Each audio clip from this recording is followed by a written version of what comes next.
আসসালামু আলাইকুম। একটি সংবাদ গার্ডিয়ানে পড়ে আ খুবই মনটা খারাপ হয়ে গেল। যে ইরান এবং ইসরায়েলের মধ্যে একটি চিরবৈরিতা কাজ করে, এটা আপনারা সবাই জানেন। এবং ফিলিস্তিন সংকট যে এখন বিদ্যমান, সেই ফিলিস্তিন সংকটের পিছনে যে হামাস আছে, হামাসকে যে শক্তি যোগাচ্ছে কিংবা হামাসকে অস্ত্রশস্ত্র দিচ্ছে, বুদ্ধি পরামর্শ দিচ্ছে, সেই ক্ষেত্রে ইসরায়েল সবসময়ই আঙ্গুল তোলে ইরানের প্রতি। এবং ইরান আশেপাশের কয়েকটি দেশে সে একটি প্রক্সি বাহিনী তৈরি করেছে, বিশেষ করে লেবাননে হিজবুল্লাহ, ইয়েমেনে হুতি, এদিকে সিরিয়ায় আছে ইসলামী রেজিস্ট্যান্স, কিংবা ইরাকও আছে এরকম।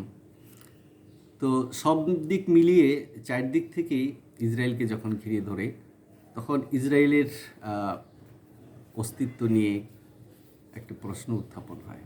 আর ইরান মাঝে মাঝেই ইসরায়েলকে ধ্বংস করার কথা বলে, যার দরুন ইসরায়েল বারবারই চেষ্টা করে যে তাদের প্রতিদ্বন্দ্বী হিসাবে ইরান যাতে কখনোই পারমাণবিক বোমার মালিক হতে না পারে, সেই জন্য বহুবার সেখানে আক্রমণ করেছে এবং তাদের বহু পারমাণবিক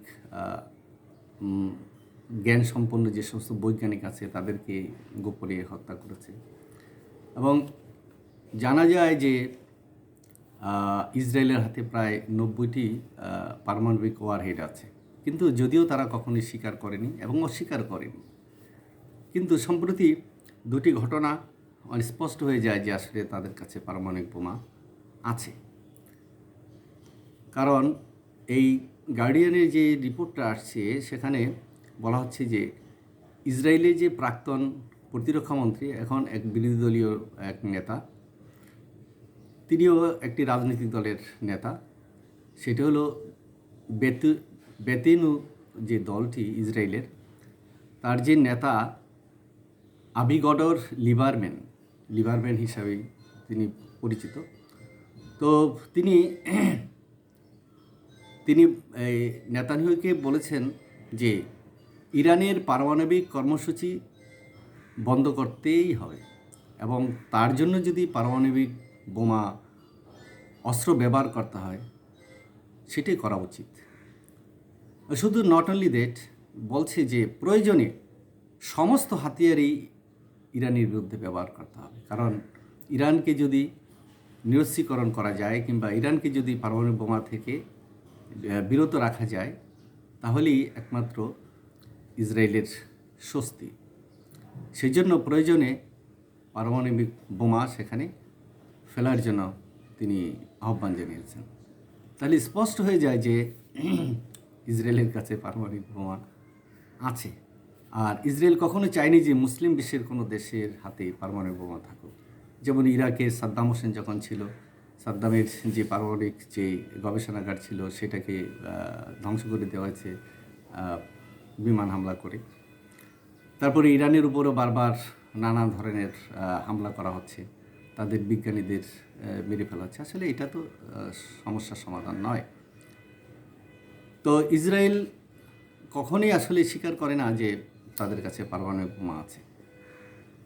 কারণ নভেম্বরে ডানপন্থী মন্ত্রী আমিচাই এলিয়াস, তিনি এক রেডিও সাক্ষাৎকারেও তিনি বলেছেন যে হামাসের বিরুদ্ধে বিকল্প হিসাবে পারমাণবিক বোমা নিক্ষেপ করা উচিত, দরকার হলে তাই করা হবে। কিন্তু সাথে সাথেই নেতানিয়াহু, ইসরায়েলের প্রধানমন্ত্রী, তিনি এটাকে প্রত্যাখ্যান করেছেন।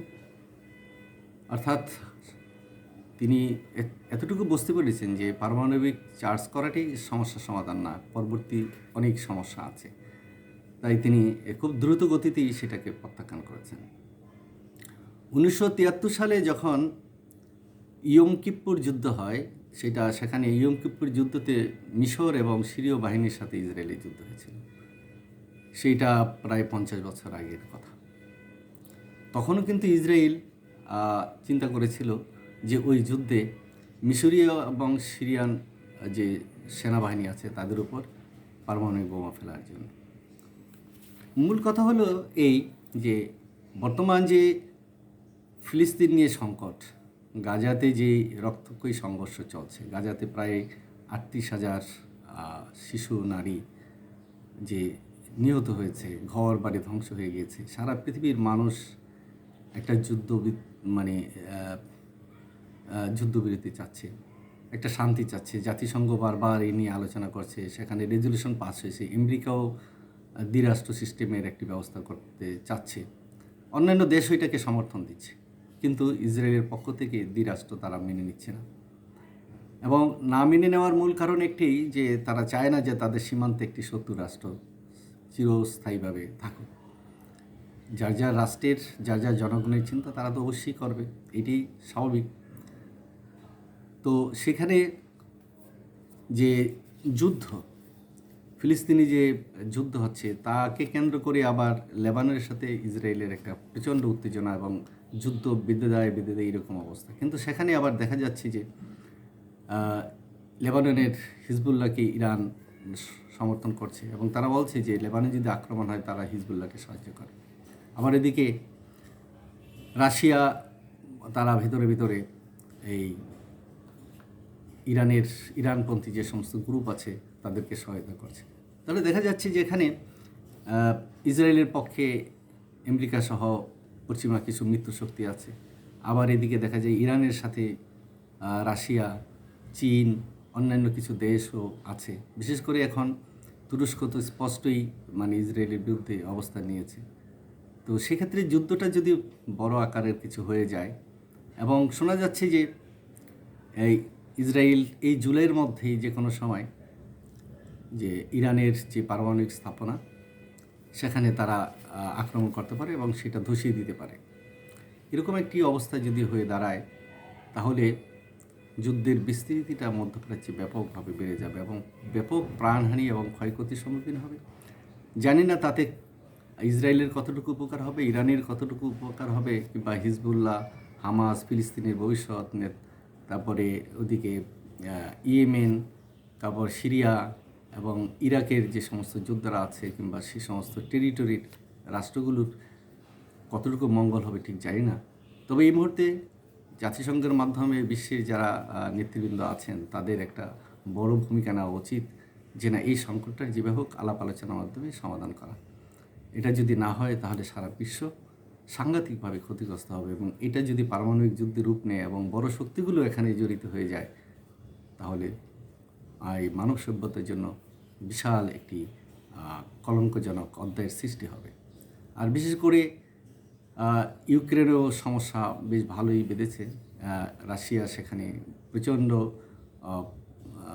শক্তিশালী অবস্থানের মোকাবেলা করছে, কারণ আমেরিকা, যুক্তরাষ্ট্র সহ অন্যান্য দেশও ইউক্রেনকে অনেক অস্ত্রশস্ত্র দিচ্ছে এবং সম্প্রতি রাশিয়ার ভিতরেও আক্রমণ করেছে, এবং আগামীতে যে সমস্ত অস্ত্রশস্ত্র আছে সেগুলো রাশিয়াতে আক্রমণ করলে এবং সেখানে যদি উন্নত মানের বিমানও দেওয়া হয়, তাহলে সেই যুদ্ধটাও বড় আকার হতে পারে। কারণ এর মধ্যেই রাশিয়ার প্রেসিডেন্ট তিনি কিন্তু ঘোষণা দিয়েছেন যে প্রয়োজনে সেখানে তিনি পারমাণবিক হামলা করবেন। তো সব কিছু মিলিয়ে মধ্যপ্রাচ্য, ইউক্রেন একটা মানে জ্বলন্ত অগ্নিগিরির মতন হয়ে দাঁড়িয়েছে। কিন্তু যদি বিস্ফোরণ ঘটে, মানব সভ্যতা আসলে অনেক বেশি ক্ষতিগ্রস্ত হয়ে যাবে। বিশেষ করে দরিদ্র দেশগুলো তারা ভীষণ সমস্যায় পড়ে যাবে। আমরা চাই এই পৃথিবীর সব বিবেকবান মানুষের বিবেক জাগ্রত হোক, এবং যারা এই যুদ্ধের সব পক্ষের মধ্যেই একটি মানবিক চেতনা জাগ্রত হোক। আমরা যুদ্ধ চাই না, শান্তি চাই, বিশ্বের শান্তি ফিরে আসুক। ধন্যবাদ।